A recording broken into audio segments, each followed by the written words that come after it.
In nomine Patris et Filii et Spiritus Sancti. Amen. Shalom, Alehem.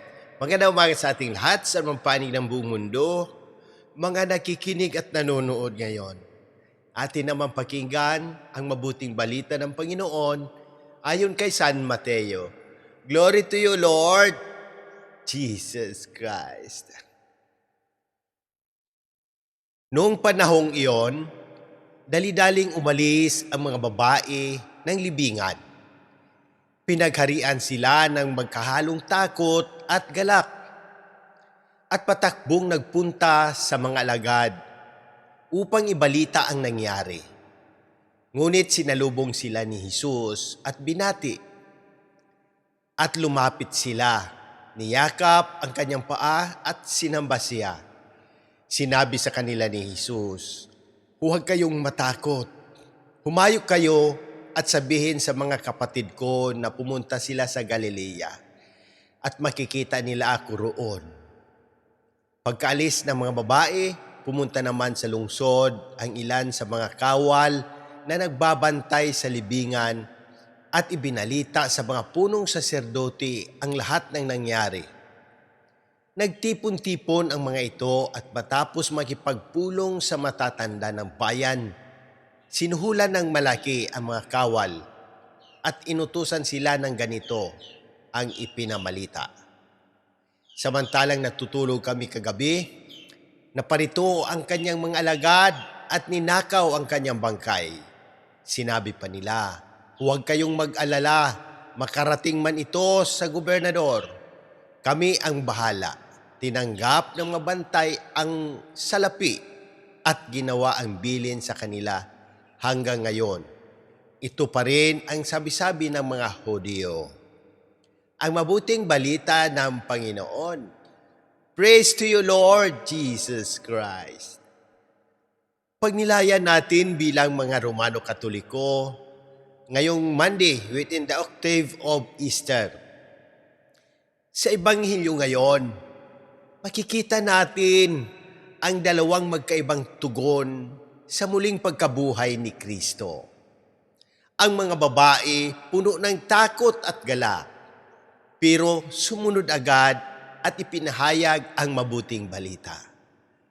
Ang mga punong saserdote at matatanda, kahit alam ang katotohanan, pinili ang kasinungalingan at panunuhol para takpan ito. Dito, malinaw, ang pagkabuhay ni Kristo ay hindi lang balita.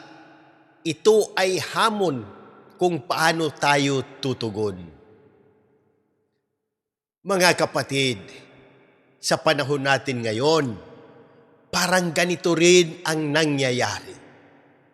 Maraming nakakaalam ng katotohanan tungkol kay Kristo, pero pinipili ang kasalanan kaysa pagsunod. Pinipili ang katahimikan kaysa magpahayag ng pananampalataya. Pinipili ang comfort kaysa krus. Pero ang panyaya ni Jesus ay malinaw. Huwag kayong matakot. Humayo kayo at ipahayag ninyo. Bilang Romano Katoliko, hindi sapat na maniniwala lang tayo. Kailangan nating ipamuhay at ipahayag si Kristo na buhay. Ano ang dapat nating mga gawin?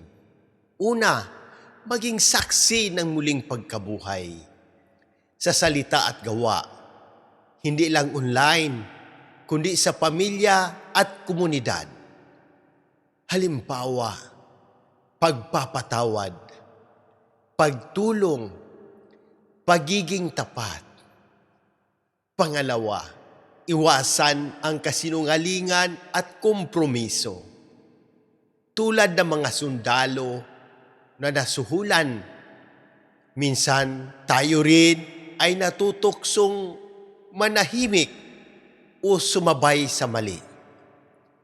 Pero ang tunay na Kristiyano ay naninindigan sa katotohanan.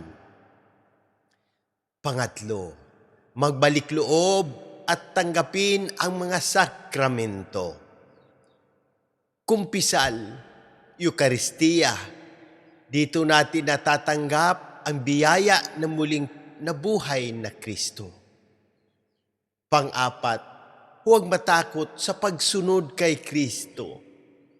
Kahit may pagsubok, tandaan, buhay si Kristo at kasama natin siya. Ang mga patutuo ng mga Church Fathers. Si St. John Chrysostom, sinabi niya na ang katapangan ng mga alagad matapos ang muling pagkabuhay ay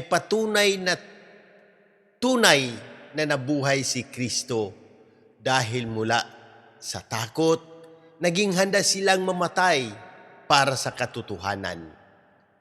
Si St. Agustin of Hippo naman, ayon sa kanya, ang katotohanan ng pagkabuhay ni Kristo ay pundasyon ng ating pananampalataya. Kung wala ito, walang saysay ang lahat. Pero dahil siya ay buhay, may pag-asa tayo. Mga konkretong halimbawa ngayon, isang ama na kahit pagod sa trabaho, nagsisimba kasama ang pamilya. Isang kabataan na pinipiling umiiwas sa bisyo at ipaglaban ang kabanalan. Isang extraordinary minister of Holy Communion, katulad natin, na patuloy na naglilingkod kahit may pagsubok. Ito ang mga modern witnesses ng risen Christ. Manalangin tayo. Ama naming makapangyarihan, sa muling pagkabuhay ng iyong anak, binigyan mo kami ng bagong pag-asa at buhay. Hinihiling namin ang iyong kagalingan para sa mga may karamdaman, pisikal, emosyonal at espiritual, lalo na kina Monsignor Ismael, Padre Arnel, Padre Ayan, Padre Lorenzo Boots, Padre Cesar, Padre Boy, Raul, Jonah, Adela, Fatima, Raymond Lawrence, Faith, Rino, Rochelle, Irene, at ang aking buong pamilya. Hipuin mo sila, Panginoon, at ibalik ang kanilang kalikasan. Gabayan mo ang aming mahal na Santo Papa, Pope Leo XIV, ang mga obispo, aming kura paroko, diocesan administrador, Monsignor Claro Caluya, Sister Sara, Cherry, Erlinda, at lahat ng lingkod ng simbahan.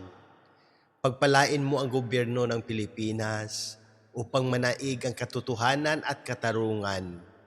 Patawarin at tanggapin mo sa iyong kaharian ang mga pumanaw, lalo na sina Papa Francisco, Janet, Hiram, at lahat ng aming mga yumaong minamahal. Iligtas mo kami sa lahat ng unos, kalamidad at panganib sa pamamagitan ng makapangyarihang panalangin ng mahal na Birheng Maria, ina na muling nabuhay na Kristo. Amen. Mga kapatid, ang tanong ngayon, ikaw ba ay magiging saksi ng katotohanan o mananahimik tulad ng mga bantay? Dahil si Kristo ay buhay, ang ating pananampalataya ay hindi kwento, kundi katotohanan na dapat ipahayag. In nomine Patris et Filii et Spiritus Sancti. Amen. God bless!